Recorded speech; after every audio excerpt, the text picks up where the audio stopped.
Assalamualaikum warahmatullahi wabarakatuh. Selamat sore pemirsa, berjumpa kembali kita di program Simak Dialog untuk hari ini Rabu 13 November 2019. Selama kurang lebih 1 jam ke depan kebersamaan kita untuk hari ini, dan Anda bisa bergabung bersama kami di 0852 9865 7191. Hari ini pemirsa kita akan membahas satu topik mengenai peran pemerintah daerah dalam penanganan kumuh di Provinsi Gorontalo. Sebagaimana kita ketahui, program Kota Tanpa Kumuh atau Kotaku adalah satu dari sejumlah upaya strategis Direktorat Jenderal Cipta Karya Kementerian Pekerjaan Umum dan Perumahan Rakyat Republik Indonesia untuk mempercepat penanganan permukiman kumuh di Indonesia, dan juga mendukung gerakan 100-0-100, yaitu 100% akses universal air minum, 0% permukiman kumuh, dan 100% akses sanitasi layak.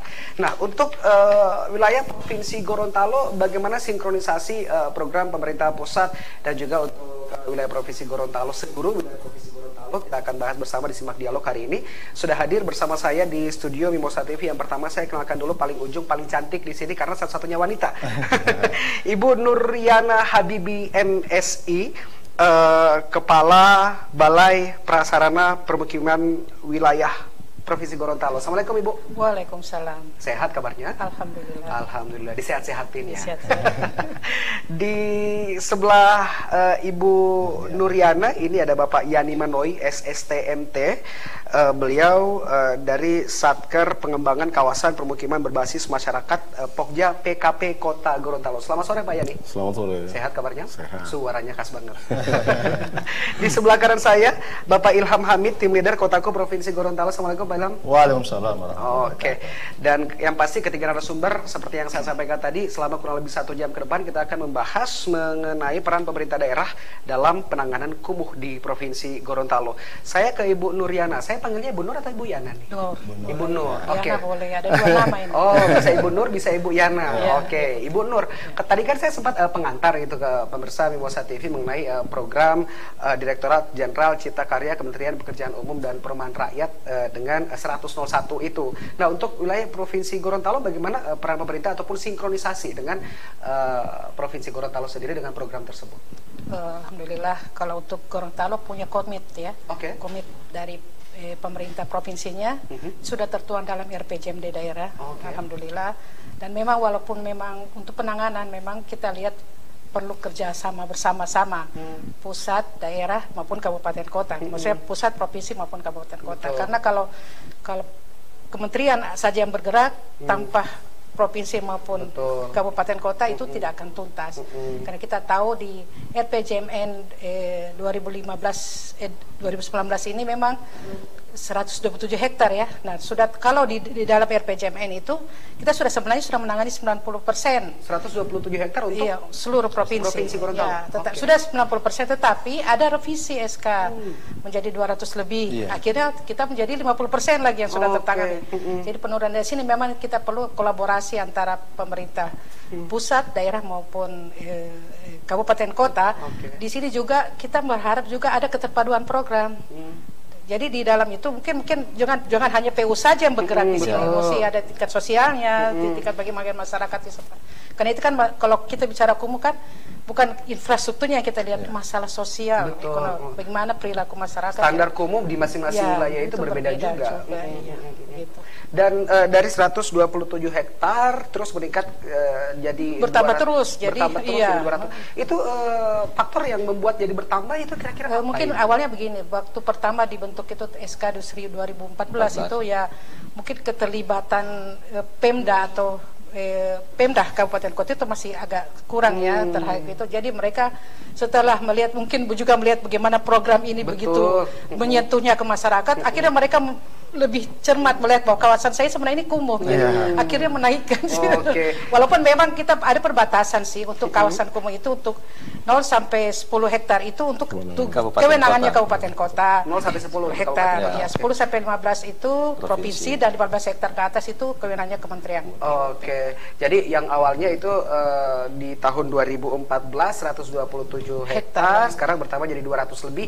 Bukan berarti bertambah daerah kumuh, tapi kesadaran dari masing-masing pemerintah daerah kabupaten kota untuk melihat bagaimana membuat wilayah ataupun tempat mereka tidak kumuh lagi begitu ya.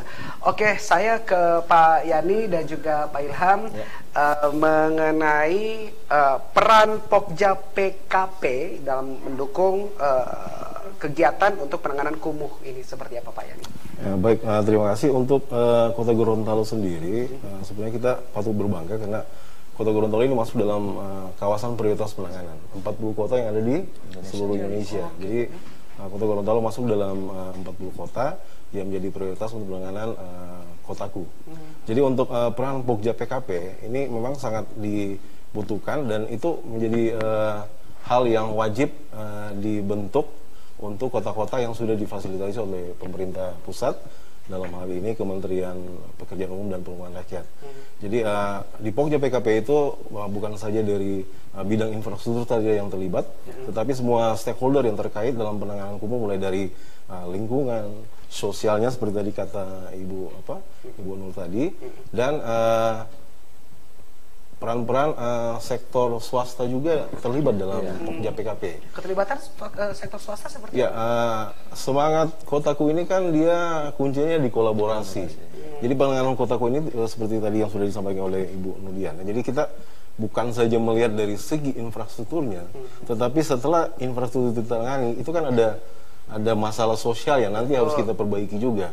Karena berbicara kumuh ini kita tidak berbicara mengenai infrastruktur, tetapi perilaku masyarakat yang akan nantinya gimana merubah mindset seseorang atau masyarakat dari kawasan yang sudah tadinya infrastrukturnya belum ada atau masih tergolong kumuh, tetapi sudah diintervensi oleh pemerintah, dan ini nantinya masyarakat yang akan melanjutkan untuk memelihara infrastruktur tersebut.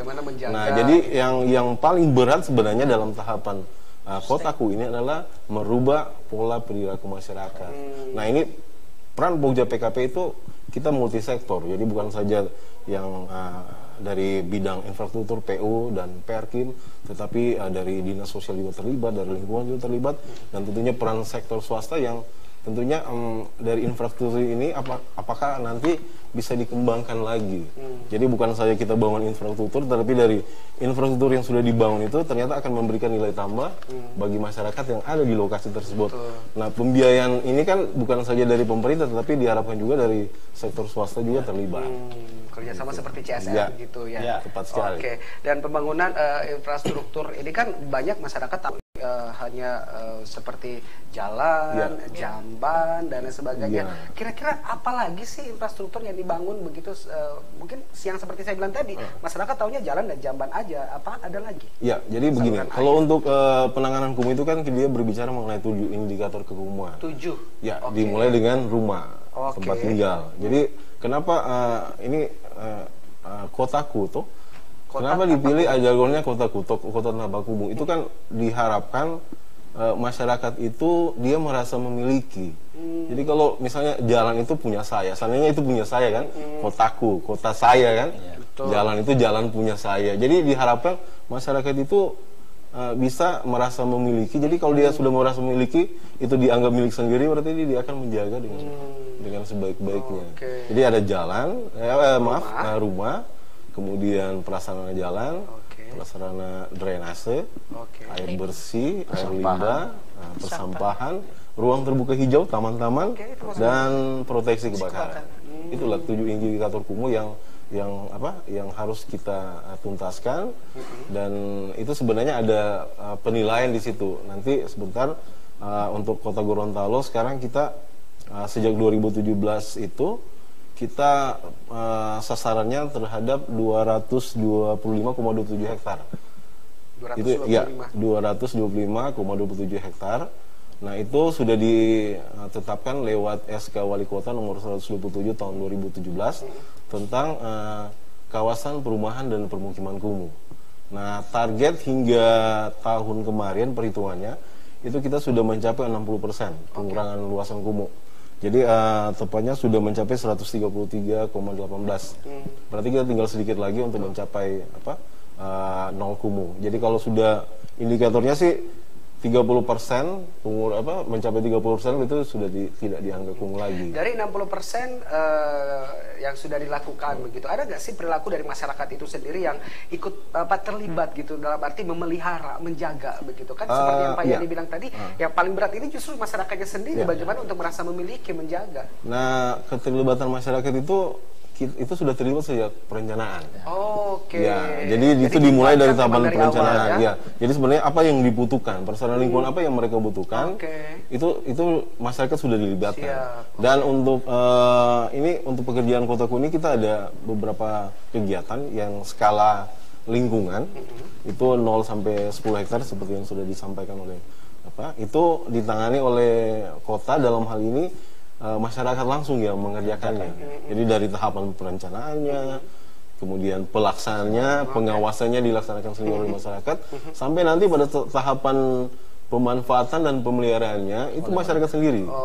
Jadi pemerintah pusat itu sudah mengeluarkan anggaran tahun 2017-18 itu kegiatannya itu bantuan dana investasi ya, bantuan dana investasi. Jadi itu dikelola langsung oleh masyarakat.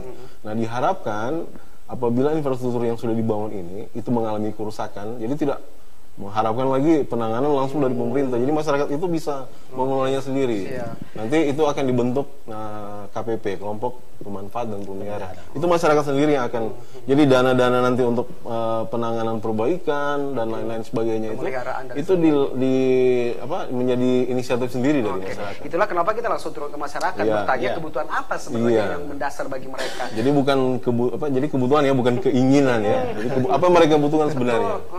Nah dari suara-suara masyarakat itulah, ayo kita bangun seperti ini sama-sama. Dan mereka sendiri yang mengerjakan. Jadi kalau mereka sendiri yang mengerjakan, otomatis kan mereka rasa memilikinya itu tinggi kan. Oke, siap. Terima kasih Pak Yani. Saya ke Pak Ilham, tim leader Kotaku Provinsi Gorontalo. Peran konsultan ini bagaimana Pak untuk melakukan pendampingan dan juga pengendalian kegiatan? Ya, makasih. Selamat sore para pemirsa Memosa. Jadi program ini kan program nasional ya. Di 34 provinsi, salah satunya di Provinsi Gorontalo. Karena program ini juga merupakan program pemberdayaan masyarakat, maka oleh pemerintah, kami dari pihak konsultan pendamping itu di-hire untuk mendampingi proses-prosesnya baik di masyarakat maupun di pemerintah daerah. Nah, kita kalau di masyarakat itu di level kelurahan kita punya pendamping namanya fasilitator. Nah, kemudian di tingkat kota kabupaten ada namanya koordinator kota. Nah, kemudian kami juga ada di provinsi, di konsultan di tingkat provinsi. Nah, memang kami ditugaskan untuk mendampingi proses-proses yang ada di masyarakat. Jadi pendampingannya memang sampai di level masyarakat. Jadi karena mungkin peran pemerintah mungkin terbatas sampai pada level masyarakat, maka kami membantu untuk memfasilitasi proses itu. Karena ini kan sebenarnya program pemerintah, tapi kami di-hire untuk membantu di dalam proses pendampingan, baik yang disampaikan PNI dari mulai perencanaan, pelaksanaan, bahkan sampai keberlanjutan atau pemeliharaan. Jadi kita di level kelurahan juga ada, di kota kabupaten ada, dan di level provinsi juga ada. Siap. Sejauh ini ada nggak sih kendala yang ditemui oleh konsultan dalam kegiatan? Ya sebetulnya kendala terbesarnya itu tadi yang disampaikan Pak Yani juga, bahwa ini kan pemberdayaan. Jadi penting membangun jalan, tapi jauh lebih penting membangun orang yang bangun jalan. Kan begitu. Penting membangun jalan, tapi jauh lebih penting membangun orang yang bangun jalan. Karena kalau cuma bangun jalan yang bagus, drainase yang bagus, kan cukup sewa konsultan yang hebat, kontraktor, selesai kan? Tapi kan bukan itu. Ketika bukan mereka yang bangun, ketika rusak, ya mereka tidak tanggung jawab. Makanya ketika mereka yang merencanakan, melaksanakan, maka rasa memiliki atau sense of belongingnya itu muncul di mereka. Jadi kalau ada yang kesulitan, malah mereka marah itu. Ini kita setengah mati bangun, kenapa berarti bisa dibilang respon dari masyarakat sangat positif. Ya, dan tantangan terberatnya tadi merubah mindset masyarakat itu memang tantangan kita. Tetapi kita di masyarakat juga kita punya lembaga namanya BKM, Badan Kesejahteraan Masyarakat, yang membantu kita juga untuk memfasilitasi kegiatan di masyarakat. Oke, semakin menarik perbincangan kita untuk hari ini pemirsa. Seperti yang saya sampaikan tadi, Anda bisa bergabung bersama kami di 0852 9865 7191. Saya terima telepon Anda setelah jeda pariwara, tetap bersama kami.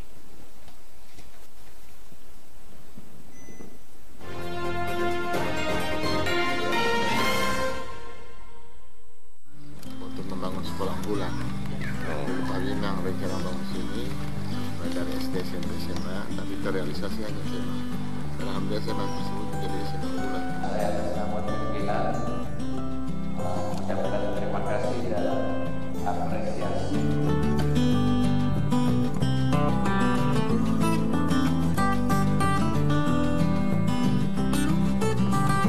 Kami DPRD di dalam rangka mengawal pemerintahan ini tentu berpedoman kepada RPJMD.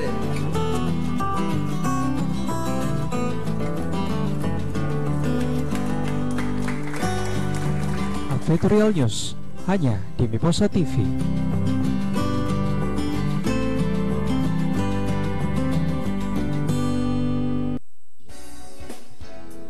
Halo, Assalamualaikum Ustadz. Di mana? Datang dulu di Warkop. Waalaikumsalam. Jadi nih Ustadz, ini di Warkop ini tuh ngobrol bareng Ustadz.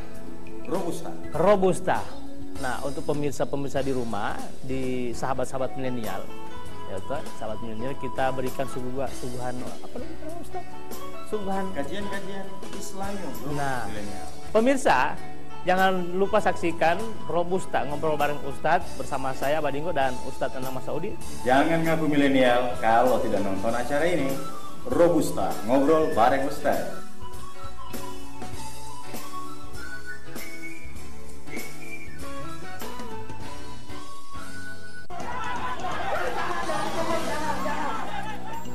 Kericuhan dipicu akibat masa aksi yang hendak menemui perwakilan pemerintah dan mempertanyakan kejelasan penggunaan tower jaringan telepon dihalang-halangi petugas Satpol PP dengan menurunkan 26 anggota kepolisian. Petugas melakukan razia di sejumlah titik pos dan penginapan yang ada di wilayah Kota Gorontalo dan Kabupaten. Warta 67 hanya di Mimosa TV. Yang diketahui bernama Arifin Dente ditemukan sudah tidak bernyawa. Fogging ini dilakukan di ratusan rumah di Kelurahan Tunggalua, Kecamatan Wiboto, Kabupaten Gorontalo. Yang dilakukan oleh PT Pertamina untuk mengantisipasi makin parahnya kelangkaan tabung gas 3 kg. Seringnya pedagang ini akibat harga ikan yang terus melonjak di tingkat nelayan.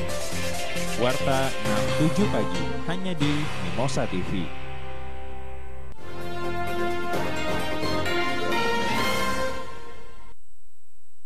Terima kasih Anda masih bersama kami di Simak Dialog untuk hari ini Rabu 13 November 2019, dan seperti yang saya sampaikan tadi, Anda bisa bergabung bersama kami di 0852 9865 7191. Topik kita mengenai peran pemerintah daerah dalam penanganan kumuh di Provinsi Gorontalo. Ibu Nur, kalau misalnya dari program pemerintah pusat ini targetkan kan 5 tahun ke depan, begitu ya. Sementara untuk Provinsi Gorontalo di 2014 sampai dengan 2019 itu yang awalnya 127 hektar sudah 90%. Tapi ini ketambahan lagi jadi 200 lebih, berarti kembali lagi ke 60%. 50%. 50%. 60% tadi kota. Oh iya, iya betul. Kalau total 50%. Ini dari 5 tahun ke depan kira-kira bisa tidak ya untuk seluruh? Ya itu tergantung kabupaten kotanya juga sebenarnya. Siap. Jadi saya ini kayak mungkin kayak nanti tahun depan kami juga akan menangani kawasan di Bualemo, di kawasan Bajo, itu khusus untuk regulernya kami dari Dirjen Cipta Karya, salah satu karena dia di atas 15 hektar. Kita kan penangannya 15 hektar dan rata-rata di Provinsi Gorontalo kan di bawah 15 hektar. Jadi saya kembalikan ke Pemprofnya dan Pemkapnya. Jadi itulah yang menjadi masalah kita. Dan ada satu hal juga yang harus ditindaklanjuti oleh kabupaten kota terhadap penanganan kawasan sumber. Mereka harus membuat RP2 KPKP. Apa itu? Perencanaan kawasan pemukiman. Di dalamnya di situ ada tercantum kawasan pemukiman kumuh. Di situ sudah tercantum berapa sih luasan yang harus mereka tangani. Dan harus berbuat apa, APBD-nya. Di situ sudah langsung tercantum anggaran-anggaran masih baik APBD 1, APBD 2, apapun APBN. Sejauh ini? Sejauh yang baru buat itu sisa Garut yang belum belum buat. Yang Kabupaten Pohuwato sudah, Bualemo, Kabupaten Gorontalo, Kota Gorontalo. Kira-kira kendala sisa Garut dengan Bone Bolango ya. Kendalanya apa ya? Kemarin kan masalah SK yang terlambat. SK. Jadi ada SK baru kita mulai proses. SK kumuhnya mereka belum terbitkan. Oke. Kalau misalnya bisa ditotal nggak sih untuk wilayah Provinsi Gorontalo? Oh iya tadi 200 lebih hektar itu tersebar di 6 kabupaten kota. 6 kabupaten kota. Kalau misalnya untuk kota berapa persen kabupaten lain? Yang paling besar di kota, Mar. Di kota ya. Paling besar di kota Pak ya. 225. Itu di wilayah mana saja Pak ya? 19 lokasi. Ada 6 kecamatan sih, 6 kecamatan 19 kelurahan. Kita kan punya 50 kelurahan. Nah, 19 itu masuk kategori mulai kumuh ringan sampai kumuh sedang. Oke. Jadi target kita hingga ini nanti akhir tahun kita akan hitung lagi. Capaian kita bisa nggak sampai di bawah 30% ya Pak Ilham ya? Nah, kalau sudah di bawah itu berarti kita sudah dianggap 0%. Nol kumuhnya kita sudah bisa. Oke. Dan untuk sekarang kan mau akhir tahun nih, sudah November 2019. Apa saja gitu yang akan dicapai di menjelang akhir tahun ini? Ya, ini kita punya kegiatan di Kota Gorontalo sekarang yang sementara jalan dan akan berakhir di akhir Desember nanti. Itu untuk skala lingkungan. Skala lingkungan kita ada di 4 kelurahan, di Donggala, Siendeng, di DB1 dan di Limba B. Nah, sekarang juga sementara jalan untuk penanganan skala kawasan yang ditangani langsung oleh pemerintah pusat. Nah, dari penanganan kolaborasinya ini diharapkan ada pengurangan nanti, luasan kumuh itu akan berkurang. Jadi bisa mencapai di bawah dari 30% target kita. Sekarang kan masih 60% kan? Nah, itu yang akan kita, jadi setengahnya lagi kita akan coba capai di akhir sampai di tahun 2019 ini. Tinggal kurang lebih 1 bulan setengah ya waktunya. So, optimis bisa tercapai? Ini kan prosesnya sudah jalan. Jadi kan kita penghitungannya nanti di awal tahun depan Pak ya? Iya. Kita akan hitung lagi pengurangannya sudah berapa persen, masa pengurangannya. Siap. Nanti kalau misalnya segala target sudah tercapai gitu, selanjutnya arahnya kemana gitu loh? Berlanjutan. Berlanjutan. Iya. Jadi kan ini sebenarnya program Kotaku ini merupakan salah satu. Maaf Pak Yani, saya potong sebentar. Sudah ada yang tersambung ternyata. Nggak kabarin ini teman-teman MCR. Sudah tergabung bersama kami di line telepon. Halo. Ya, halo. Iya, dengan Bapak siapa di mana, maaf? Ya, Pak, saya ini pertanyaan. Iya, maaf Pak, dengan Bapak siapa? Dari Pak Irfan di Kota Utara. Oke, Pak Irfan di Kota Utara, silakan Pak. Nah, ini pertanyaannya adalah aspek-aspek yang ditangani dalam penanganan kumuh ini apa saja, Pak? Oke. Ya, itu saja Pak. Oh, baik. Terima kasih Pak. Ya, makasih. Ya, terima kasih. Kita mau langsung jawab atau melanjutkan dulu yang disampaikan Pak Yani tadi? Ya, bisa. Boleh. Kita langsung jawab aja ya. Oke, biar nggak lupa pertanyaannya ya. Pak Irfan di Kota Utara, aspek-aspek apa saja yang jadi penilaian satu wilayah disebut kumuh? Pak Ilham. Oke, nanti masing-masing lah Pak Yani, Pak Ilham. Jadi untuk Pak Irfan di Kota Utara tadi, jadi seperti yang sudah saya sampaikan tadi bahwa untuk penanganan kumuh ini kita ada 7 indikator. Jadi tapi untuk tahun ini itu kita prioritasnya di prasarana jalan sama drainase lingkungan, kemudian perbaikan rumah. Perbaikan rumah. Nah, itu ada beberapa anggaran yang dikucurkan oleh pemerintah pusat maupun lewat APBD provinsi dan APBD kota untuk penanganan 3 kategori ini. Jadi rumah, jalan, sama drainase. Kalau jalan itu kan dipakai oleh umum, drainase juga seperti itu. Nah, kalau rumah berarti rumah perorangan atau bagi perorangan? Iya, perorangan. Jadi kan aspek penilaian indikator kumuh itu yang pertama itu bangunan. Nah, bangunan kan kita mulai dari penghuninya kan, orangnya di situ. Jadi sasarannya berarti kalau masyarakat kita sudah bantu bangunannya, berarti dia tidak memikirkan lagi rumahnya bocor. Berarti konsentrasinya akan teralihkan ke hal-hal yang lain. Jadi kalau rumahnya sudah kita sudah perbaiki, kemudian infrastruktur lingkungannya, jalan drainase kita sudah perbaiki, berarti nanti diharapkan ada peningkatan taraf hidup dari ada perbaikan dari penghuni tersebut. Nah, dari sini kita harapkan tentunya itu memberikan sumbangsi atau sumbangan terhadap pola perubahan perilaku. Betul. Bisa meningkatkan taraf hidup ekonomi juga dari situ ya. Tentunya ada kriteria tersendiri dong untuk seseorang dinyatakan rumahnya tidak layak huni terus bisa mendapatkan program ini. Ya. Teleponnya gitu amat bunyinya ya. Oke, kita terima lagi. Halo. Halo. Assalamualaikum warahmatullahi wabarakatuh. Halo. Halo. Assalamualaikum warahmatullahi wabarakatuh. Waalaikumsalam warahmatullahi wabarakatuh. Dengan Bapak siapa? Di mana? Maaf. Dengan Pak Ahmad Soleman, Koordinator PKM Kelurahan Buladu. Oke, Pak Ahmad, Koordinator PKM Buladu. Ya. Silakan Pak Ahmad.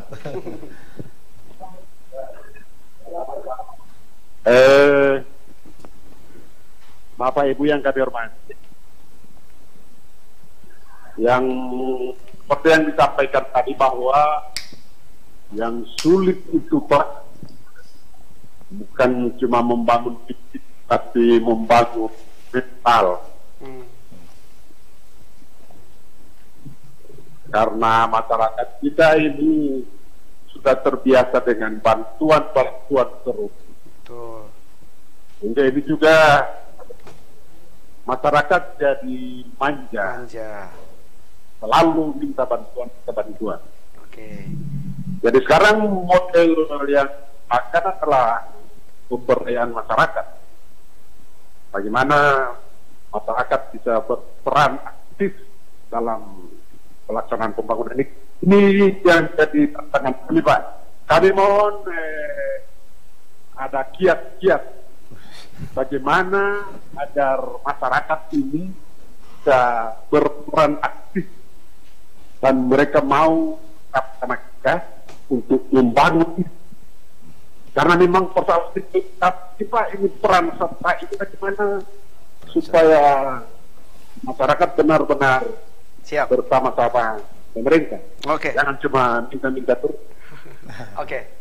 Itu saja Pak. Ya, itu dulu Pak. Ahmad. Assalamualaikum warahmatullahi wabarakatuh. Waalaikumsalam warahmatullahi wabarakatuh. Kita jawab sebentar, tapi kita lanjut lagi yang pertanyaan saya tadi Pak Yani, aspek dari rumah. Ya, jadi begini, untuk kategori indikator pertama itu keteraturan bangunan. Jadi diharapkan idealnya kan rumah itu menghadap jalan. Idealnya kan rumah menghadap jalan. Jadi bukan di belakang. Biasanya kan kalau rumah tidak teratur, tidak beraturan, jalan di mana, dapurnya di mana. Oke. Nah, diharapkan nanti setelah kita intervensi dengan program itu adalah bantuan rumah swadaya. Jadi nanti kita intervensi, jadi masyarakat bisa merehab rumahnya. Jadi orientasinya yang semula menghadap kemana, itu dirubah menjadi menghadap ke jalan. Tapi kalau di jalan nggak ada, ya baru kita intervensi jalannya. Gimana mau menghadap ke jalan, jalannya nggak ada. Gitu ya. Jadi begitu. Jadi persyaratannya ya tentu saja harus memiliki rumah dalam kondisi yang tidak layak. Itu nanti ada penilaian. Hak milik juga. Hak milik itu harus wajib. Jangan sampai dia dapat bantuan tapi bukan haknya. Sendiri. Bisa jadi masalah nantinya. Oke. Dan tentunya dia siap, maksudnya menerima bantuan, jadi tidak asal terima bantuan, tapi dia sudah siap.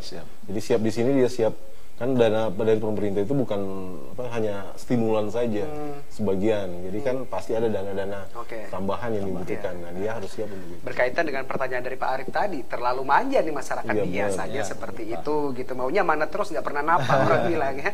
Nah, ini ada kiat tersendiri nggak sih dari Bu Nur, mungkin Pak Yani dan juga Pak Ilham soal mengedukasi ke masyarakat? Ibu Nur, ya pertama bagus sekali ya.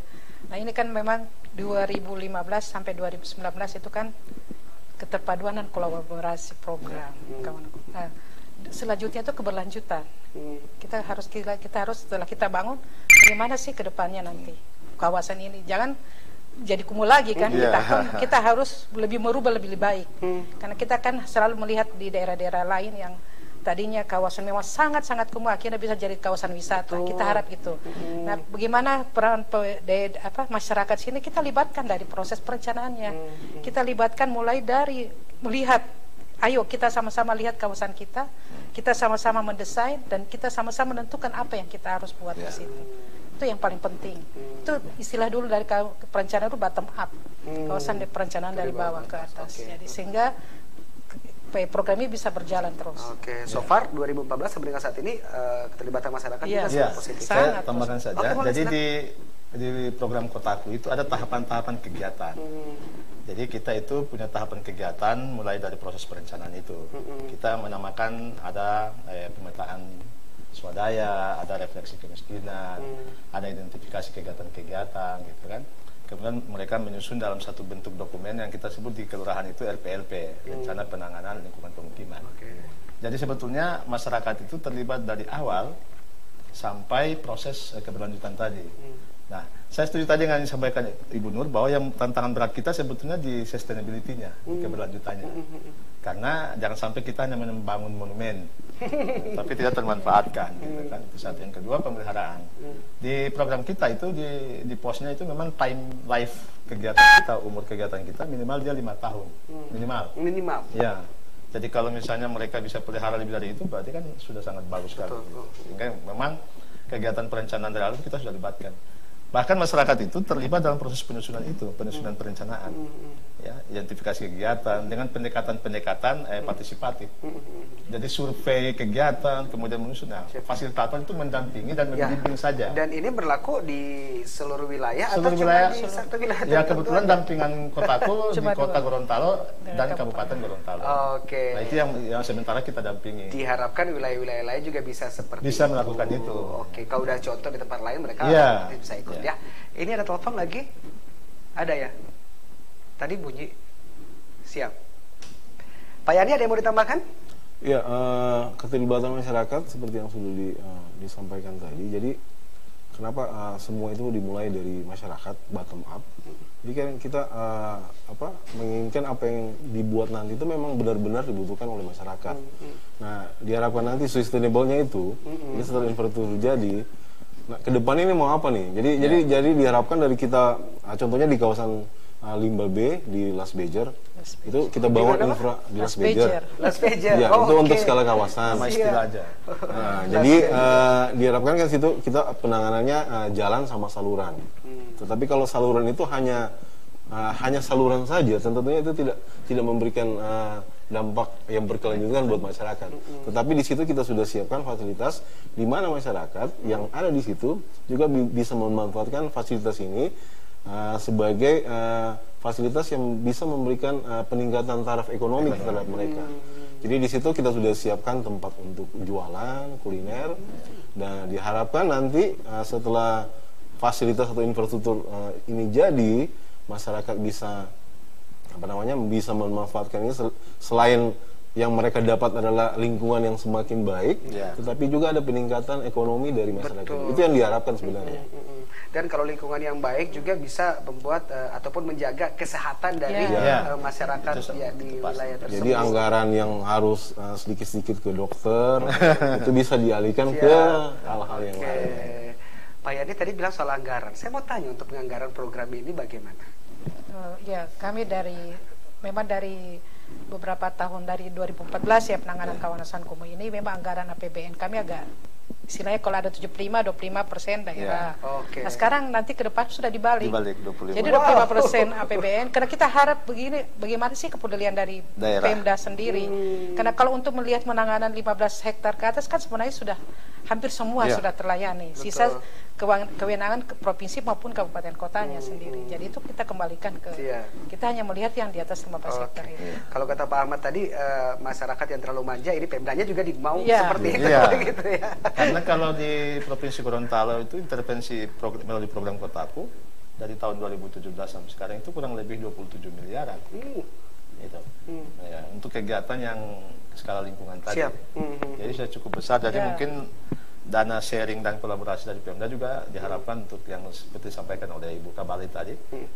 Dari pusat itu mungkin hanya tinggal 25%. Dan 75% itu diharapkan dari kontribusi pemerintah daerah. Oke, siap. Dan semoga saja dengan dibaliknya anggaran itu 7525 jadi 2575 ini tidak mempengaruhi keberlanjutan program ini terhadap masyarakat ya.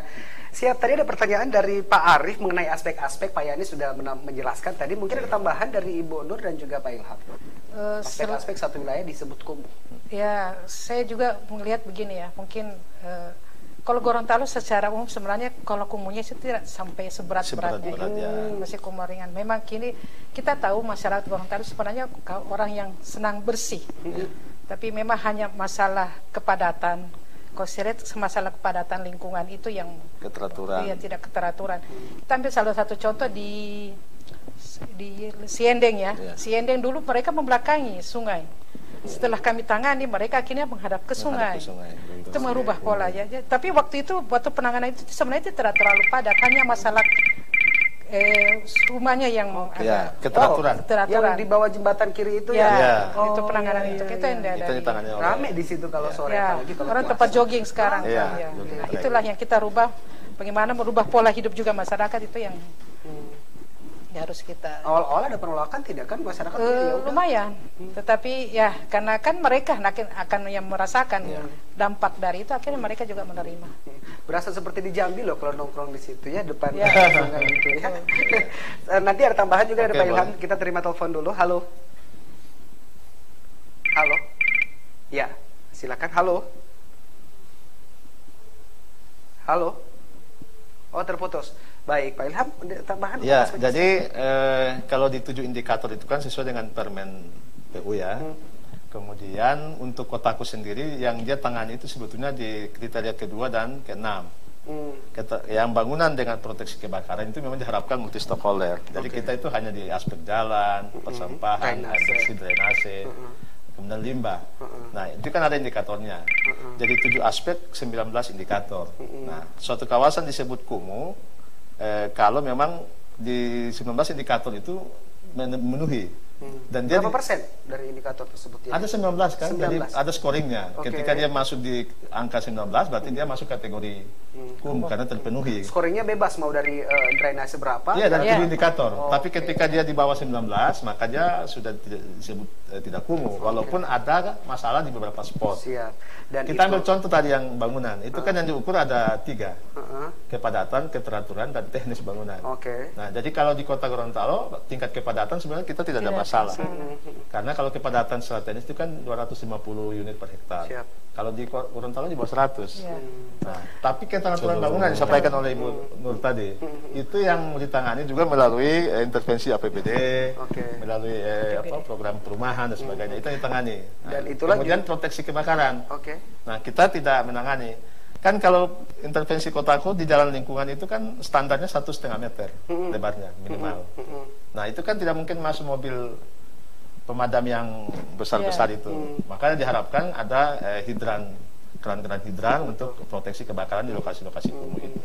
Dari indikator-indikator yang tadi Pak Ilham bilang ada 19 poin yang menyatakan satu wilayah sudah layak dikatakan kumuh. Mungkin itu pun yang menjadi problema di beberapa wilayah di Gorontalo, khususnya contoh ya, salah satu wilayah yang masyarakat meminta untuk jalan segera diperbaiki. Padahal mungkin kalau menurut saya yang baru tahu tadi, mungkin memang daerah tersebut jalannya rusak tapi tidak memenuhi 19 faktor itu. Paling tinggi di Kota Gorontalo memang masalah drainase dan jalan lingkungan. Jadi yang sampaikan Pak Yani tadi kan intervensinya itu kan. Jadi masalah sanitasi itu dari faktor yang cukup dominan.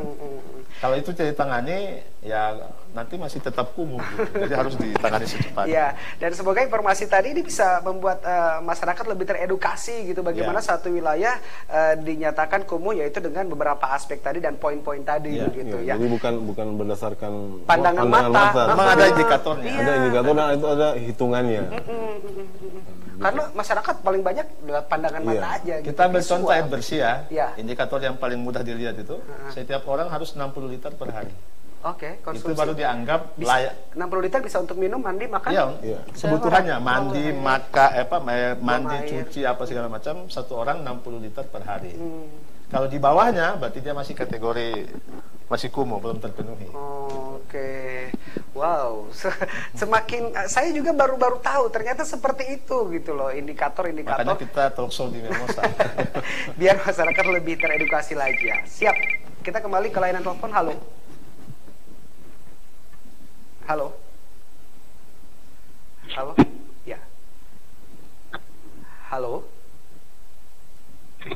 Halo. Iya, dengan Bapak siapa di mana?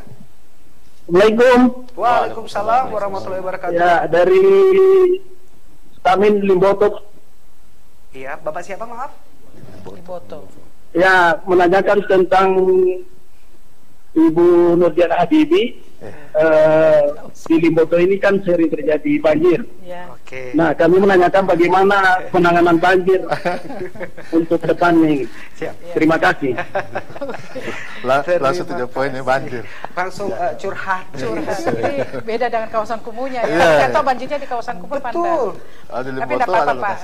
Kalau untuk banjir, kalau untuk kecipta karyaan, untuk khususnya untuk Balai Prasarana Pemukiman Wilayah, memang dulunya kami menangani drainase primer ya. Tapi karena itu sekarang sudah menjadi tugas dari Balai Wilayah Sungai. Jadi kami menangani untuk kawasan-kawasan yang genangannya lebih dari 2 jam. Tapi itu pun untuk lingkungan pemukiman. Jadi kalau masalah banjir, jadi mungkin dilihat dari bagaimana penyebabnya Pak? Apakah di situ memang tidak ada drainasenya, ataukah memang itu kawasan memang bukan kawasan resapan air? Atau kan kita tahu sekarang Danau Limboto yang sudah semakin sedimentasi semakin tinggi dan luasannya semakin kecil. Apakah itu salah satu penyebabnya? Kita juga tidak mungkin di sini yang perlu lebih banyak ini kan dari Pemdanya sendiri untuk melihat bagaimana kawasan khususnya di Limboto sendirinya. Memang saya lihat sih rata-rata di setiap hujan Limboto pasti banjir ya. Kalau saya lihat memang karena salah satu saya lihat penyebab, kalau mungkin dari mata saya sebagai seorang Nurdian Habibi itu saya lihat hutan yang sudah semakin penggundulan hutan. Pemanfaatan kawasan-kawasan di daerah kemiringan yang sudah merubah fungsinya sebenarnya untuk kawasan yang pohon yang besar, tetapi sudah untuk pertanian kayak jagung segala. Karena kalau kita lihat dari pesawat kan betul-betul sudah habis. Saya lihat situ sih kalau sebagai sebagai bukan sebagai kepala Balai Prasarana, karena perlu penelitian khusus kan untuk itu. Dan wilayah yang sering terkena banjir itu dikatakan kumuh atau bagaimana? Walaupun dilihat penyebabnya dulu. Kan kalau misalnya drainase itu kan diukur salah satunya adalah tidak bisa menampung limpasan air. Ketika terjadi limpasan air tidak bisa ditampung, itu salah satu indikator. Jadi berarti masalah di drainasenya. Drainasenya yang diperbaiki. Iya, itu yang harus diperbaiki. Itu pun bukan yang genangan 2 jam tadi itu. Iya, bukan. Itu untuk penanganan kami di Balai Prasarana Pemukiman. Tapi kalau yang dituju indikator itu salah satunya adalah kemampuan drainase dalam menahan limpasan air. Ketika hujan misalnya dia tidak bisa nampung, berarti ada masalah di drainase. Berarti masuk ke wilayah kumuh? Ya, salah satu indikatornya bisa diukur dari situ. Walaupun tidak mencukup 19 poin itu. Nah, kalau dia di bawah 19 berarti kan secara keseluruhan kan aspeknya 7. Jadi kalau di bawah scoring 19 berarti dia belum masuk kategori kumuh. Tapi ada masalah di spot-spotnya. Nah, itu bisa ditangani oleh pemerintah daerah.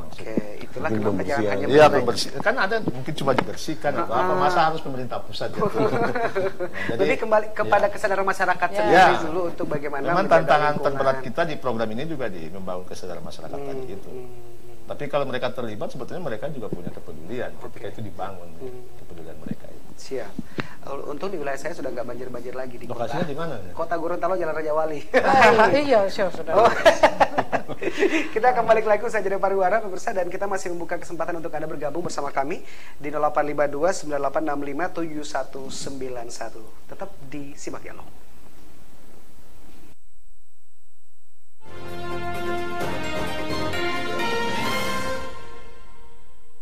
Jadi banyak lagi Bu menerima requestan dari Noti Gorontalo semua. Buat kalian mau pengen request video klip boleh banget banget untuk passwordnya makin segar. Bagaikan nafas di tubuhku. Katakanlah sekarang aku tak bahagia. Mengapa berdusta? Tak perlu bahasa harus selalu kau. Refresh hanya di Mimosa TV. Aktivitas akhir pekan Anda, kini program Advertorial kami hadirkan dengan beragam informasi yang kami rangkum dalam Advertorial Sepekan.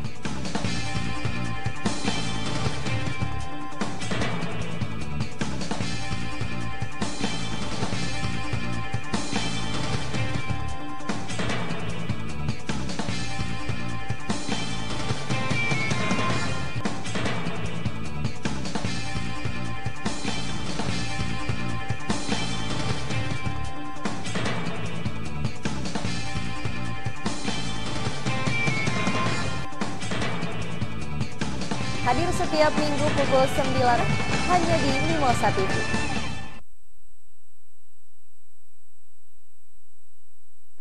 dalam pelaporan itu mereka didampingi oleh staf mendamping semua anak berhadapan dengan ini cukup mengagetkan dan mengerikan.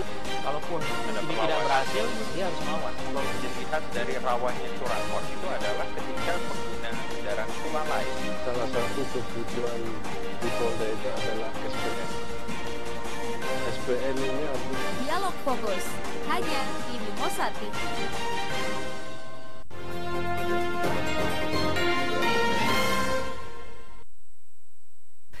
Terima kasih Anda masih bersama kami di Simak Dialog Mimosa TV hari ini pemirsa, dan masih dengan ketiga narasumber dan kita sudah di segmen terakhir. Jadi saya informasikan untuk Anda yang ingin bergabung, kita masih buka satu penelpon terakhir di 0852 9865 7191 apabila ada tentunya yang ingin Anda tanyakan kepada ketiga narasumber saya pada Simak Dialog hari ini dengan tema peran pemerintah daerah dalam penanganan kumuh di Provinsi Gorontalo. Sebelum kita mengakhiri gitu loh Simak Dialog untuk hari ini, mungkin ada lagi gitu dari ketiga narasumber yang belum tersampaikan gitu kepada masyarakat soal apa yang kita bahas hari ini. Mungkin gini ya, kalau saya sih bicara mengenai, karena kami dari mewakili Kementerian PUPR, sini mungkin yang paling penting adalah komitmen daerah terhadap penanganan kumuh.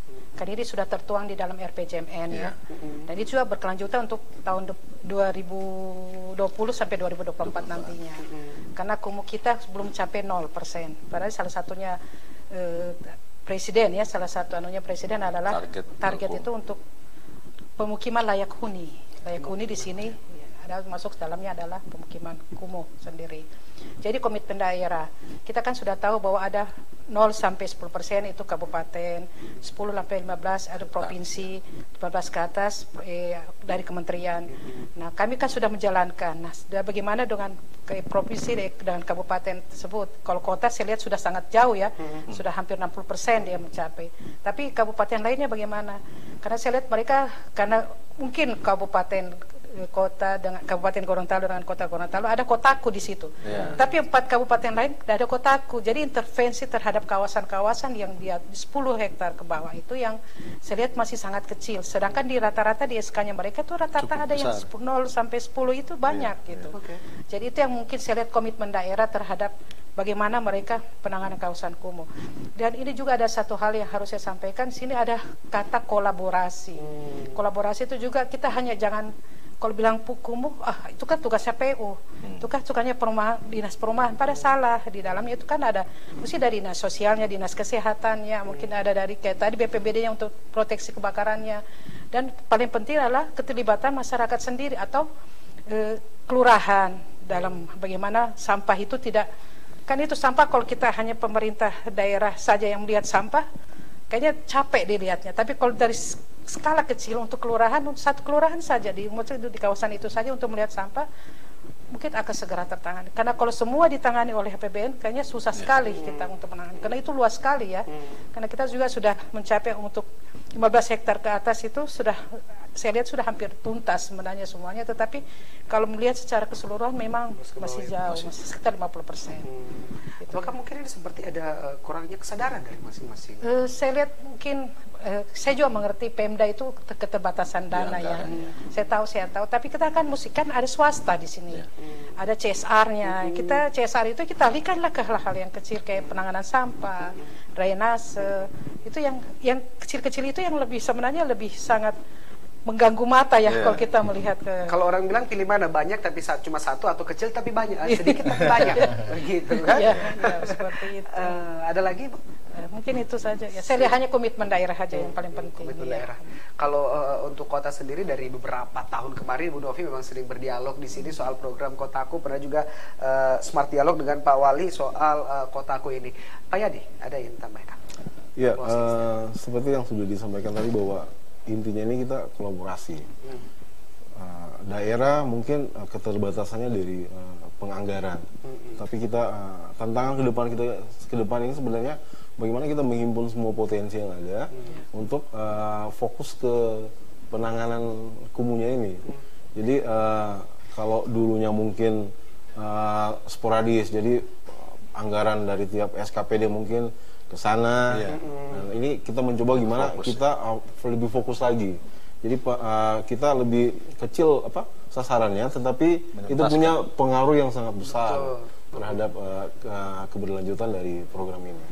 Itu saja mungkin tentang terbesar yang sementara kita hadapi sekarang, gimana mengkolaborasikan semua potensi baik itu anggaran maupun sumber daya manusianya, karena tantangan kita ke depan ini kan infrastruktur sudah banyak ditangani. Nah, tantangan kita ke depan itu adalah pemberdayaan masyarakatnya. Ini anggarannya memang meskipun tidak terlalu besar, tetapi kita harapkan punya dampak yang bukan ke satu sektor saja, tetapi itu bisa multi sektor dan lebih luas lagi. Oke, siap. Terima kasih Pak Yani, Pak Ilham. Ya, saya kira tadi sudah disampaikan oleh Ibu Kabalai maupun Pak Satker. Yang paling penting adalah program Kotaku ini kan juga penanganan kumuh. Tadi sudah ada dokumen, ada kebijakan Pemda, maka yang perlu dicapai 3 hal. Pertama, tujuannya harus menurun luasan kumuh. Harus dikurangi bahkan sampai 0. Yang kedua harus kolaborasi. Dokumen tadi sudah banyak, ada anggarannya sudah miliaran di situ, tapi kalau tidak dikeroyok tidak bisa. Itu harus multi stakeholder. Dan yang ketiga, kualitas infrastruktur kita harus berkualitas baik.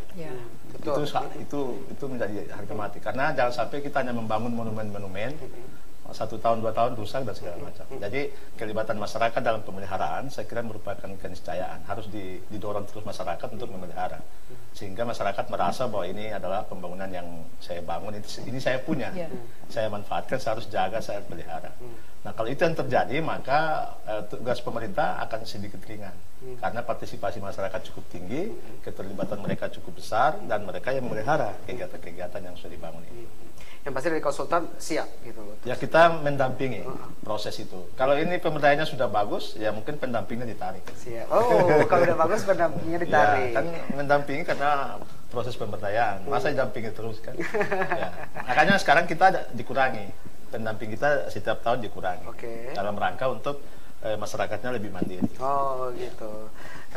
Tapi ada beberapa wilayah yang masih kalau kebetulan yang kita dampingi baru Kota Gorontalo dan Kabupaten Gorontalo. Oke, yang lain kapan nyusulnya nih? Baik, terima kasih Bu Nur, terima kasih Pak Yani, terima kasih Pak Ilham. Terima kasih juga untuk Anda semuanya yang sudah bersama kami di Simak Dialog untuk hari ini Rabu 13 November 2019. Semoga saja apa yang kita bahas bersama ketiga narasumber saya hari ini mengenai peran pemerintah dalam penanganan kumuh di Provinsi Gorontalo itu bermanfaat untuk kita sebagai masyarakat dan lebih mengedukasi kita sebagai masyarakat satu wilayah dinyatakan kumuh seperti apa, dan usaha-usaha ini sudah maksimal dilakukan oleh pemerintah dan juga instansi terkait untuk bagaimana membuat suatu wilayah tidak dinyatakan kumuh lagi. Tinggal kita sebagai masyarakat untuk lebih berperan aktif untuk lingkungan kita sendiri. Terima kasih, selamat sore, sampai jumpa.